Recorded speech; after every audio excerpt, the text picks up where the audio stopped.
this video, I'm going to be sharing with you my top tips and tricks for crocheters. Now, it doesn't matter if you're a beginner crocheter or a seasoned crocheter, there's always room for improvement. I am always learning new things, and that's one of the great things about having a hobby like crochet is you're never done learning. There's always new ways to do things, and not everybody has to do the same thing the same way. There's always new tips and tricks to learn. So let's dive into my list of my top tips and tricks, especially for beginners. All right, so my first one is deciding on the project to do. So say you're a totally new beginner and you don't know where to start. Most beginners make the mistake of going to a yarn store or a craft store and buying a bunch of yarn and a bunch of hooks, and they have no idea what they're going to make, so they're buying the wrong yarn and the wrong hooks, and then they're not knowing what to do with it. They don't have a pattern, they don't have a plan, and they get overwhelmed. So I'm going to take you through the process of if I was starting to crochet and I had no idea what I was doing, what I would do first. And the first thing I would do is click onto YouTube. So go onto YouTube and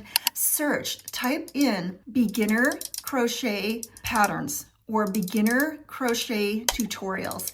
So the great thing about YouTube is it's great for long content. So you can actually see somebody creating that project. Yes, you can use written patterns, but most of us are really visual learners. And so YouTube is the perfect place to find a project that you want to try and watch somebody do it step by step. Now, the perfect thing about tutorial videos is that most tutorial videos will have the written instructions on the screen somewhere, or if you turn on your closed captions, you can watch what they're saying. It will print it out on the screen, and that way you can see what they're doing. You can see when they do a single crochet, or they do a double crochet or a chain or a slip stitch, whatever it is that they're doing, it will type on the screen so you can see the words, and then you can see with your eyes what they're doing. And that will help your brain to connect the words that you're seeing in a written pattern to actually doing that stitch or that technique or whatever it is that you're watching. So if I was somebody that was just starting to crochet, what I would do is search on YouTube for a beginner crochet pattern or tutorial. Tutorials are the best way to watch and visually learn how to do that project. So find a quick and easy project from YouTube of somebody crocheting something that you want to make, whether it is a dishcloth or a hair scrunchie, or maybe it's a simple amigurumi project or a flower or whatever it is. It can be something very, very basic. And I do have lots of free tutorials for very beginner friendly projects here on my channel. So find that project that you want to do and watch that video. You don't even have to know how to crochet or try to crochet it. Just watch the video. See if it's something that you think that you can learn and that you want to do. Now, in that crochet video tutorial, they're going to tell you what hook size you need and what yarn you need. Those things are very important. So even before you learn to crochet, you're going to need to get some hooks and some yarns. Now, it's important that you have a plan when you buy your hook and your yarn. So watch that tutorial for that project that you have decided to make, and they will tell you you're going to need this yarn, how much of that yarn you're going to need, and you're going to need this size hook. Okay, that all is very important when you're a beginner crocheter. You're also going to need some notions. You're going to need a tape measure. You're going to need a darning needle. You're always going to need a pair of scissors when you're doing a crochet project. So that tutorial is really going to explain everything you're going to need to go to buy. So before you go to the store to buy a bunch of crochet hooks and yarns and notions and maybe books that are way too advanced for you, watch a simple tutorial for a project that you want to make and just make note of the yarn that's recommended, the hook that's recommended, and the notions that is recommended for that project. Once you go to the store, one of the first things you're going to need is yarn. So when you go to the store to buy the yarn is going to have a yarn label. Okay, so I have two different types of yarn here. I have a big twist yarn and I have a red heart yarn. These are very simple, beginner-friendly yarns to use. If you look at the label, it is going to show you On the label, of course, the name of the yarn, it's going to show you the type of yarn it is, whether it is an acrylic yarn, a cotton yarn, a synthetic yarn. It will tell you that, and it will tell you the recommended hook size to use right on the labels. It's going to tell you what weight the yarn is. So there's a box that will always show you the weight of the yarn. The weight of the yarn is the thickness or diameter of the yarn. The yarn label is also going to show you what hook sizes that you should use. Usually there's a range of hook sizes, but sometimes it'll say use a 6 or an 8 millimeter or a 5 or a 4 or whatever it may be. That yarn label is going to tell you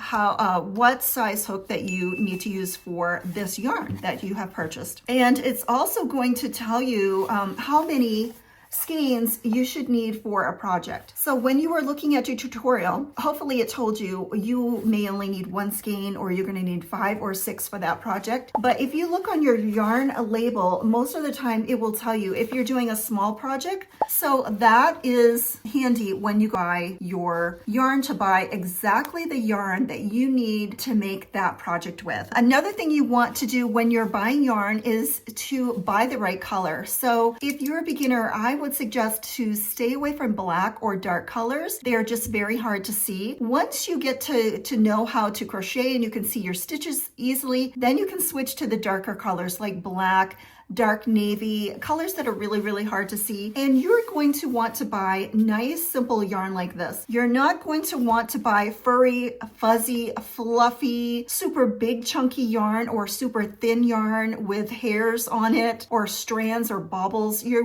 going to want to stick to a very simple, usually a 4-weight worsted yarn like this. Something very, very simple that's easy to see in a light color until you practice and get better at seeing your stitches. There are basically 2 different types of hooks. There are inline hooks and there are tapered hooks. And I'm going to explain to you the difference between an inline hook and a tapered hook. So the head and the shaft on the inline hooks are the same size, whereas the tapered, the shaft of the hook is larger than the head of the hook. So these tapered hooks have the head and the shaft of the hook here, and you will notice that it's pointed up here. This shaft of the hook is tapered here. It's pointy and it's tapered, usually boy. If you look at the name on these hooks, it will say boy. I love to use a certain brand of hooks, and I actually have 3 sets of these hooks. So I order these online, and I will try to remember to put the link down in the description, but I ordered these hooks from Amazon, and it's called BCM Run hooks. You get a whole case. You get this nice carrying case, and you get these hooks. You get a whole packet of hooks. I think you get maybe like 10 to 12 hooks. There's different size ranges and different variations with the hook sets that you get. You get a measuring tape, you get stitch markers, a container of darning needles to weave in your ends. There's all kinds of little goodies you get. The tapered hook is supposedly easier on your hand, and it lets you go fast, and it does not split the yarn as much as the inline. So let me show you the inline hooks. Inline hooks are easy to identify because they have this flat area here. The head of the crochet hook is the same diameter of the shaft, whereas if you are looking at the tapered hook, see the difference? The tapered hook is tapered, so it's smaller here. I find these are faster for crocheting. If you're looking to increase your speed, maybe try a tapered hook. These inline hooks kind of slow you down, and they might get hooked on the yarn easier and split your yarn easier. But see this flat area right here? That is an inline hook. Now, Susan Bates does make the inline hooks. I do not use inline, but it is all personal preference. So I think a lot of maybe knife grip holders, and there are 2 main camps of holding your hook. There is the pencil, and then there is the knife grip. So I don't know if all inlines are knife holders or pencil holders. I'm not sure. You can put in the comments whether you prefer an inline hook or a tapered hook. Now, this may help help people to keep their tension. Where this hook, the size is different from the shaft and the head of the hook, the neck of the hook. So maybe a lot of beginners might start with this inline. It might help their tension. Lots of people love the inline, and there's no right or wrong way in any of these things that I'm going to talk about today. It's just my personal preference. Also, while we're talking about hooks, you can buy some hooks. This is a light up hook. So if you are using a dark color, you can buy these hooks that light up. There's all kinds of different varieties of lighting hooks. This one is called the Crochet Light. But when you buy these hooks, usually you will buy them singly, or you can buy a set where you can interchange the tip, the light tip. I just don't prefer to use them. I would rather have some good lighting. So get yourself a ring light. At the craft stores, you can buy sewing lights, crafting lights that you can set up right beside you to give you some really good lighting. Another thing that I love to use are these mighty lights. So they have a switch right there. See that light? So these are magnifying lights, glasses. So see this light right here? You just click that button and it lights up, and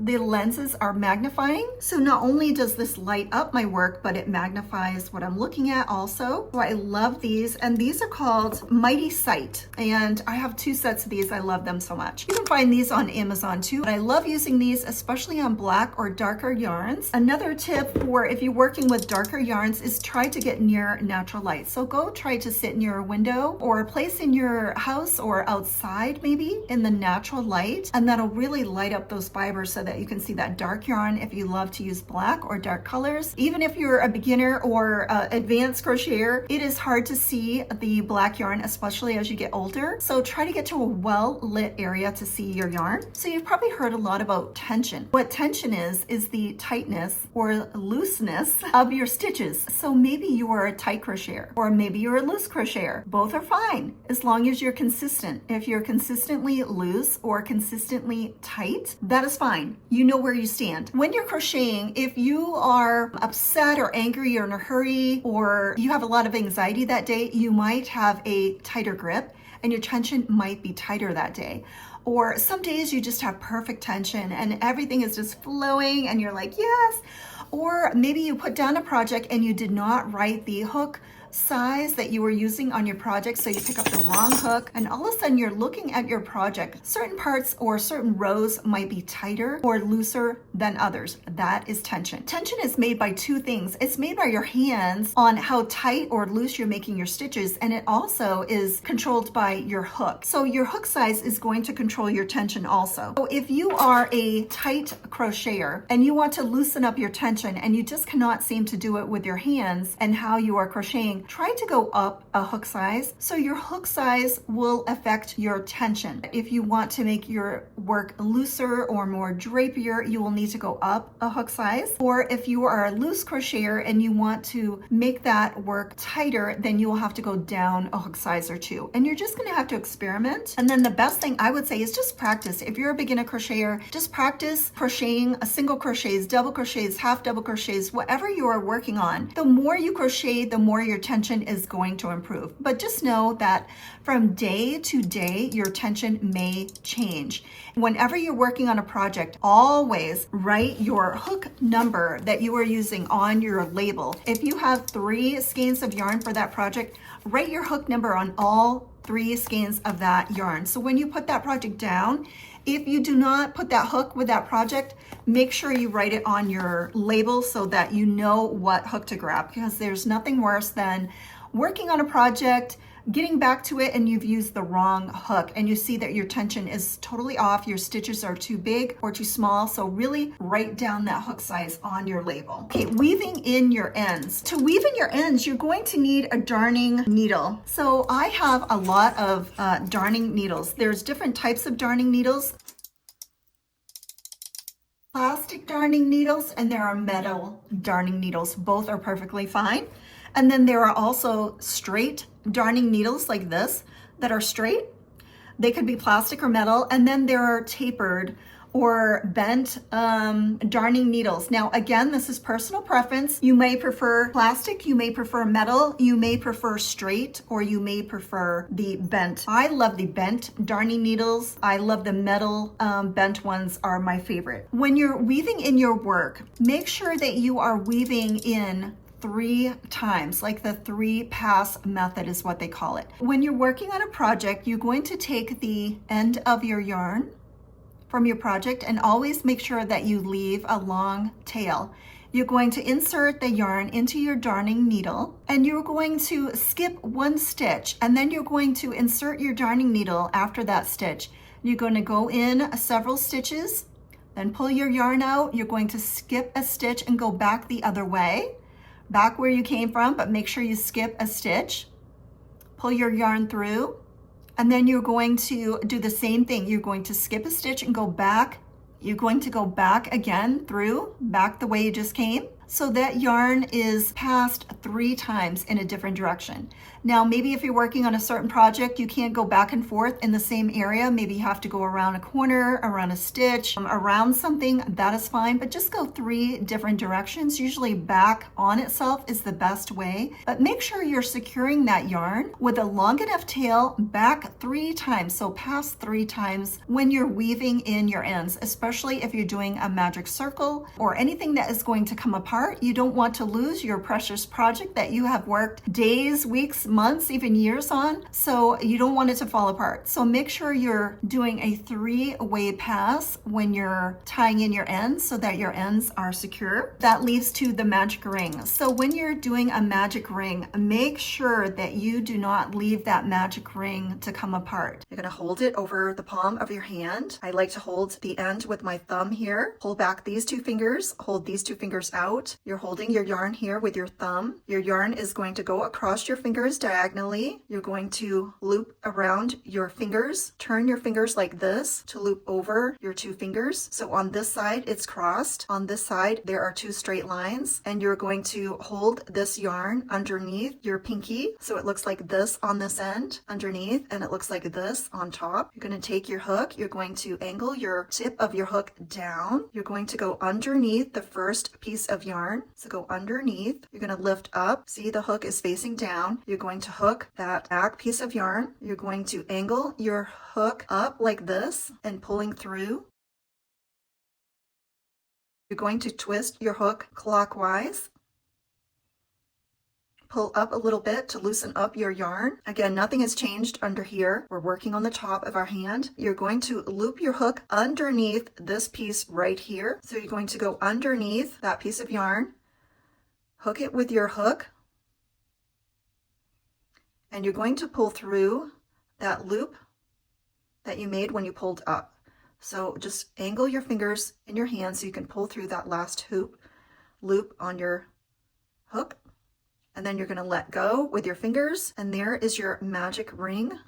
So what I like to do on my magic rings, if it's a wearable, something that's going to be washed a lot, I will make a knot after the magic ring, and then I will weave in my ends with that 3-way pass. Just because you're going over your end in your project with your stitches, do not think that that is going to secure your ends. So that's why a lot of the times I do not even go over my stitches when I'm crocheting. Some people show that as a tip to save time, just crochet right over your ends. I tend not to do that. Or maybe I'll just crochet over a few stitches, but I always make sure that I leave a long tail because I want to get my darning needle and do a 3-way pass. And sometimes I'll do 4 or 5 passes if I need to, but I want to make sure that that work is not going to fall apart. So make sure if you're doing a magic ring that you're securing your magic ring either with a knot at the end, pull it nice and tight, put a nice little loop over a stitch, and then do a 3-way pass or a 4-way pass so that you know that that is secure. Make sure your ends are long enough when you're weaving it in to make a difference. Don't weave in just a tiny little short end. Make sure you leave your ends long enough so that you're going to be able to weave in with a 3-way pass and make that magic ring nice and secure. Some of the things that can affect your crochet work, which is either dropping or adding stitches. So we're going to talk about adding stitches first. So when you're working on a blanket, my advice to you is if you're counting on a large project, use stitch markers. So stitch markers come in a big variety of shapes and sizes. I actually sell kits of stitch markers. So you can have tiny stitch markers. They can be all kinds of different sizes and shapes and designs. I prefer these pin style stitch markers. They're easy to open up and close, especially for me. I cannot deal with the lobster claw stitch markers. So it doesn't matter what type of stitch marker you use, whether it is a pin clip or a lobster claw or one of these plastic stitch markers. When you place an order with me, I usually put some free little plastic stitch markers. These are just the best. And stitch markers, if you don't have any, you don't need any. You can just use a piece of yarn. So all you need to do is cut a tiny little piece of yarn. So take a little piece of yarn like this and just put it around the stitch that you just made, okay? This is a simple stitch marker. This is what I used to use for years. It's just a different colored yarn. So when you're in that project and you want to mark that stitch, just put that around that loop and that will designate that stitch. Or you can put your plastic stitch marker in or your metal stitch marker or whatever it is. Stitch markers will be your best friend. For years and decades, I never used stitch markers. And now that I use stitch markers, I use them all the time. They are my favorite crochet notion is stitch markers, and I love them. Adding stitches might come in where you are doing a blanket. So another tip is if you are making a large project and you have to count, say you have to count 200. Use your stitch markers to mark every 25 stitches or 50 stitches, wherever it may be, and just write it down that that stitch marker is designating each 25 stitches. That way, if you mess up, you don't have to go and count all those stitch markers again. So maybe put a stitch marker at 25, 50, 100, 125, 150. That'll save you some time. So if you're working on a blanket, sometimes you might add a stitch in the beginning of your row. If you are not an advanced crocheter, sometimes you will confuse the turning chain as a stitch or maybe the last stitch. It's easy to add stitches and drop stitches. If you find your work is going outward, you may be adding stitches. Now also another thing it might be is your foundation row is too tight. If you are a beginner crocheter and you seem to have a tight foundation row or chain, go up a hook size just for that chain or foundation row when you're first starting. That way you can change to your preferred hook size for the rest of the pattern and your work might have a straighter edge. If you see that your work is continually getting bigger and bigger and bigger, you might be adding a stitch. So one of my best tips for beginners is to put a stitch marker in your very first stitch that you do for your row. And I also suggest that you use a different stitch marker or a different color yarn or something to designate your turning chain. So maybe you're using a bigger stitch marker on each row for the first stitch and the last stitch, and then you're using a smaller stitch marker or a different color to designate your turning chain. So many new crocheters might be confused with the turning chain. Usually turning chains are not counted, but there are some patterns that do count that turning chain as a stitch. So you just have to look at your pattern, and your pattern usually will tell you you're counting the turning chain or you're not counting the turning chain as a stitch. So a tip is to put a stitch marker. If you're confused with the turning chain, put a stitch marker when you're doing that chain at the end of the row when you're chaining up to turn your work. Put a stitch marker in that, and that'll designate that turning chain so you will not be confused with your first and your last stitch. Then when you do your first stitch of the row, put a stitch marker in there to designate that very first stitch. And then when you get to the very end, the last stitch, put a stitch marker in that last stitch.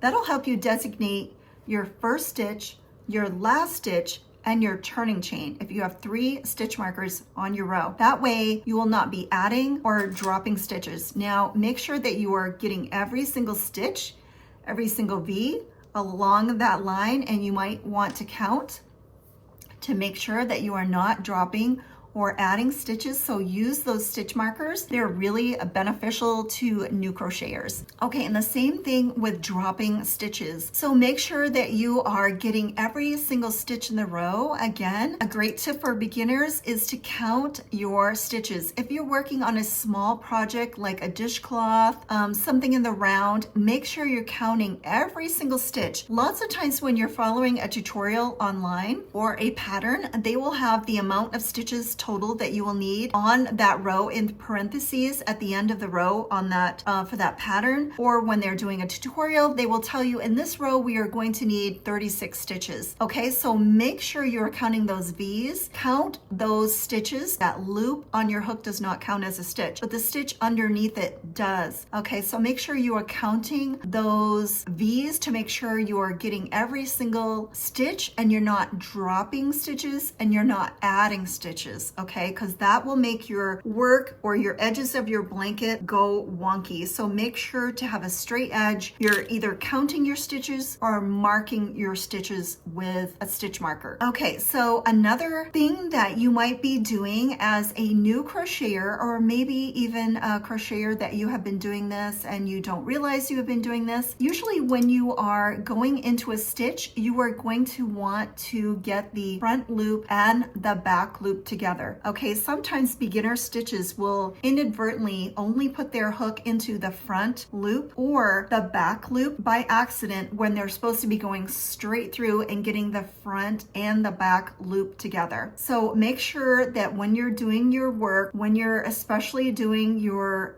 chains or going into the chain when you're doing that foundation, that first row after your chain, make sure you're getting both front and back loops. I always go into the entire stitch and I pick up that third loop, which is in that back bump on the back of your chain. So after I do my chain, when I'm doing that first initial row, I will always go into the center of my chain to pick up all loops, front, back, and third loop. If you only go into the top loop or the top part of that stitch, it'll stretch that stitch out and it won't look as nice. So I always go right down into the center so that I'm getting the front loop, the back loop, and the third loop. That'll give your stitch extra support and strength, and it'll make your stitches look nicer. Okay, another tip is frogging your mistakes. So what is frogging? Frogging is when you have to take apart your work. Now, maybe you have to just go back 1 or 2 stitches. Maybe you have to go back halfway through the row, or maybe you need to go 2 or 3 rows, or maybe you need to frog your entire project. If you mess up, it's okay. It's okay if you mess up. Everybody messes up. There's not one crochet in the world that has never messed up. We all mess up. Messing up is totally fine. Just take out your stitches. So take out your hook and just pull out gently those stitches. If I notice that I have a mistake 5 rows back, what I do is go back to that place where I messed up and I put a stitch marker so that I know when I'm undoing all of that work, I know where I'm going for. I know the part where I messed up that I'm going to need to redo. So mark the mistake with a stitch marker. Carefully undo your yarn until you get back to that place, but do not be afraid of frogging your work. Say if you're working on a blanket and your edges are going like this and they're just looking really bad, it's really worth it to frog your work or to undo your work because you have just learned that you did something wrong. So don't be embarrassed or afraid to frog your work. It's okay. Everybody does it. And next tip is cutting out factory knots. So we've all had that yarn that has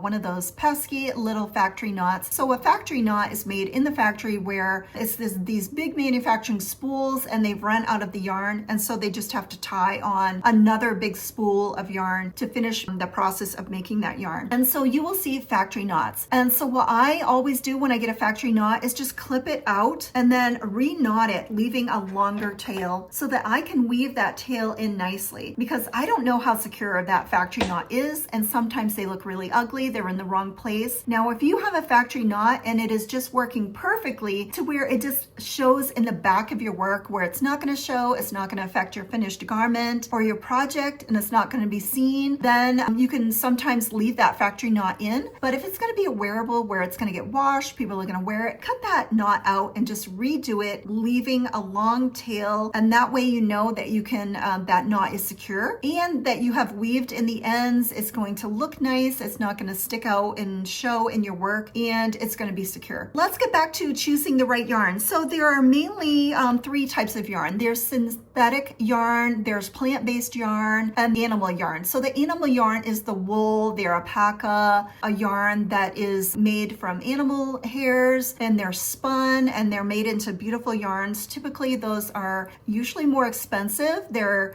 gorgeous yarn. Typically they're hand dyed and they're nice and warm and they're great for sweaters, specialty items. They're really beautiful. Typically you will have to hand wash those animal yarns. Another yarn is the synthetic. It's made in factories. It's durable. It's inexpensive, machine washable. So it's inexpensive to use. Another yarn is the plant-based, which is your cotton, your bamboo. These usually have a great feel to them, a drape to them, a sheen to them. They're really wonderful to work with. So it depends on what your project is going to be. If you're going to be using your yarn for a dishcloth where you're washing dishes, or you're going to use a facial round or a bath scrub or something like that where you're using it for dishes on your face, in the water in the bath or the shower, you're going to want to use cotton yarn.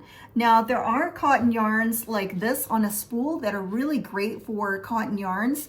They're a little bit rougher, a little bit tougher, but they're very durable, especially for dishcloths and washing dishes. These are great for that. Now you can also buy some really soft cotton yarn that I use on my boho tops right here. So this is going to be a softer yarn. Again, it's going to be cool to the touch, and it's going to be perfect for those summer tops, boho tops, cover-ups. I love this cotton brand. That's what I use for my cotton tops. So if you're going to be using something for an outerwear, then you can use your acrylic. For your sweaters, scarves, hats, things like that, you can use your acrylic yarn. That's not going to be as itchy. So it just depends on what you're making, what you're going to use it for. So another tip is just you have to use stitch markers. I prefer to use big plastic stitch markers. I do sell kits of stitch markers. So I have all kinds of different stitch markers that I have available on my Etsy shop. I prefer these pin hook style. These pin hook styles can go into fabric. They can go into a hat, a shirt, a bag, a bookcase, and they're very easy to use.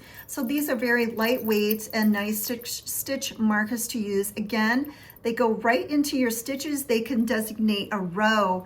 They can designate a number, your first stitch, your last stitch, your turning stitch. So use stitch markers. They have become my best friend. I always use stitch markers. I love to mark, especially if I'm doing something in the round. I will mark either my first stitch of the round, or I will mark the turning chain with a different stitch marker so I don't go into that turning chain. So if you're a beginner, try to pick up some stitch markers. If you don't have stitch markers, use a piece of yarn, use a bobby pin, use a hair clip, a safety pin, a paper clip, anything that's going to just clip on to where that stitch is and just mark that stitch. Again, you can just use a simple piece of yarn in a different color. That's all you need to use, but use a stitch marker that'll really help you designate the stitch, the row, or the count. If you're a beginner or advanced stitcher, you have to count your stitches. So when I'm making especially like a virus shawl and I know that I have to have 10 stitches at a certain place, or I have to have 4 stitches, I double, triple count those stitches.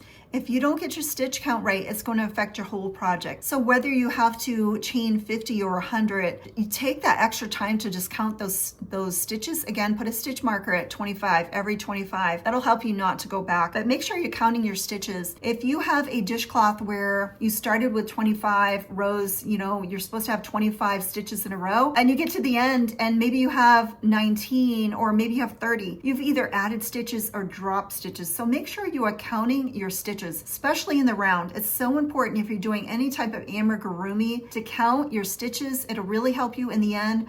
Write them down. Make sure you're on the right row. Write little notes. Have a little notebook beside you if you're working on a project and a pen to just check off what row you're on. If you're following a pattern, slip your pattern into a plastic sleeve and you can just write onto that plastic sleeve with a highlighter. You can draw over your row, or you can make little notes for yourself, or anything that you want to do to just, if you change the pattern, which I do all the time, if you want to make that again and you think, oh, what did I do? I really liked what I did, but I can't remember. So have a little notebook that you have beside your bed when you're doing different projects and just write down those little changes that you make or your stitch count or your row count. That will really help you. Okay, so another thing I see with new crocheters, and there's two tips that kind of go hand in hand. One is buying too much yarn, and another is having too many WIPs. Now, I'm not saying there's anything wrong with having too much yarn or having too many WIPs. That's not what I'm saying, but it might frustrate you if you're a new crocheter and you go out and you buy a ton of yarn and you're like, oh, I have all this yarn. And then you're like, okay, what am I gonna do with this yarn? Okay, and then you have a project where maybe you need 3 of this color, 4 of this color, whatever it is, and you look and you only have 2 of the color when you need 4. Make sure that you have a plan when you go to this store to buy yarn, that you know how much yarn you are looking for. I tend to just buy, maybe if I haven't done that project and maybe it's a blanket or something big, and I'm not sure if that is going to be enough yarn, buy an extra skein. Okay, it's not going to hurt just to have one extra skein, especially if it's a yarn that might be discontinued, might no longer be available in your area. Maybe buy one extra skein if you know you're going in to buy yarn for a certain project. Now, I'm not saying just buy a bunch of yarn, okay, because then you're going to get home, you can have so much yarn and you're not going to have a plan. And if you get in the habit of buying a ton of yarn every time you go to the yarn store, you're going to have a problem when you get home if you don't have an extra closet or bag or box or room or container to keep your yarn in. So I have some places where I keep yarn. I know I do. Okay, yes. And I have some bookshelves in the house, but I know what I'm buying when I go to buy it. I have really stopped just buying all the yarn that I see just because I love the color, the texture, whatever it may be. Sort of like shoes or purses, right? Do we need more shoes and purses? Sometimes we do, but sometimes we need a certain yarn for a project and we want to make sure that we have enough for that project. That is fine. But I just want to just put a little caution that don't buy a ton of yarn every single time you go to the yarn store, because I'm going to get to that in a minute. And getting to the WIPs, okay, you might have a bunch of WIPs. Now, what are WIPs? There's WIPs and W.O.H.S. So a WIP is a work in progress. Okay, you might have 2 or 3 WIPs. You might have 2 or 3 projects going on. That's fine. And you might have W.O.H.S. W.O.H.S are works on hold. Okay, you've run out of yarn. You can't find that yarn, or you don't have time to work on that project, or for whatever reason, you've put that project to the side and it's just staying to the side. Those are W.O.H.S. But if you're working on WIPs, it's perfectly fine to have several WIPs going. Some people have 2 or 3 going. Some people have 5 or 10 WIPs going. That's fine. When you start seeing your WIPs piling up, maybe just designate like a WIP Wednesday to work on those WIPs, because you might forget how to do the stitches. You might lose that pattern. You might have forgotten to write down the hook size on the label or on a little. What I do is when I start a new project, I will put the hook size. I will write it with a big marker right here on the yarn label. And then when I use that yarn, I will fold this label up, I'll take it off, and I'll fold this label up and I'll punch it with a hole punch, put some yarn in there, and I'll hook it to my project. So that way I know what brand, what color of yarn that I use for that project. And the most important thing is that hook size. You do not want to lose the hook size. Now, another thing you might want to do is also write the pattern down. If you're following a tutorial, write the name of the person that made the pattern. So that way, if you post it or you sell it or whatever, you can give that person credit. So it's a good idea if you're going to be posting a picture online, just say pattern by that person. Another thing that's going to happen if you go to the store and start buying a ton of yarn, what's going to happen is you're going to have different dye lots. Now, dye lots are one of the most important things when you are buying yarn. Okay, so if you go to the yarn store, you are going to see that you are going to have a dye lot number. Okay, so this is the dye lot number right here. It'll say lot, and then it'll be a number. That is the manufacturing run for that day or that color, that batch of dye. These are brand new big twist labels, so they're a little different, but most yarn will have a lot number on their label. What's going to happen is on those lot numbers, and what it's going to mean is the shade might be slightly different. Even if it's the same exact colorway. They might be slightly different. The shade of color might vary from skein to skein. Okay, so if you are out there and you're buying yarn, you're just buying a bunch of yarn, and then you get home and you realize that you have the same color but different lot numbers, those colors might not match. There have been times where I have bought, especially sage green is the worst for it. So that's why I suggest not just buying random yarn when you go to the yarn store. Have a purpose. If you need to buy 4 skeins, buy 4 skeins and check the dye lot numbers every time you're buying yarn. I have actually trained my husband when he's buying yarn to look at that dye lot number, and I always get the same dye lot number if I can. Okay, so 2 more things that I want to talk about is giving up on your project and perfectionism. I am a perfectionist. I am an awful perfectionist. I don't let that stop me from making a project. This kitty, for instance. So this kitty, I had to try him a couple different times. So it's okay if you mess up. It's okay if it's not perfect. It's okay if you want to change the pattern. Don't let perfectionism keep you from crocheting. So you do not have to be perfect. When you start making projects, they're going to come out wonky. I could show you some really wonky things. You will learn something. If you make something that does not come out right, you're going to learn how to not make it correctly, okay? So then you can try again. It's okay if you mess up. You don't have to be perfect. We all mess up. We all do the wrong stitches, or things just do not come out right. It's okay. Take it apart, redo it, read the directions over again, try it on another day. It's okay if it's not perfect, especially if it's for you and you're just learning. It's okay to have things not come out right. I almost expect it. So I had bought this card deck. It's the Claire Montgomery card deck, and there are some really doozies in here. There are some hard squares to do in here, and some of them I needed to do 4 or 5 or 6 times. I just kept messing up and messing up. They were really hard, and I didn't know how to do them. It's okay. Just let it be. Switch to another easier project. I call it a palette cleanse, and just work on something that just cleanses your crochet palette, makes you feel good again, and yes, I can do it, and then go back to that project a little later. But don't give up. Okay, gauge swatching. So gauge swatching, no one likes to do. I can't say that I don't know that I've ever made a gauge swatch. So a gauge swatch is just making a little swatch of those stitches. They want you to measure it. Okay, so you get your measuring tape, you measure this way and you measure this way, and it's telling you that you should have this many rows or this many stitches. That's going to tell you about your tension, right? So that's what this is for. If you find that you have pretty good tension and you know about your tension, then maybe you don't have to do a gauge swatch. If you are a beginner, maybe you might want to do that. Or if you're making something that you're going to wear and you want to make sure that it's going to come out and fit right, you do a gauge swatch. Now, lots of times on the yarn, there will be gauge swatch information. So if you look on the label of 13 single crochets for 14 rows using the number 8 hook here, supposed to be 4 inches by 4 inches. It's for you to know if your work is going to come out too small or too big. And if you're doing a wearable, maybe you want to just test that out to say, oh gosh, my work is coming out way too small. So what do you need to do? You need to go up a hook size. And if you've done your gauge swatch and it's way too big, what do you need to do? You need to go down a hook size. This brings me to the very last subject that I want to talk on, and that is copying other people's work.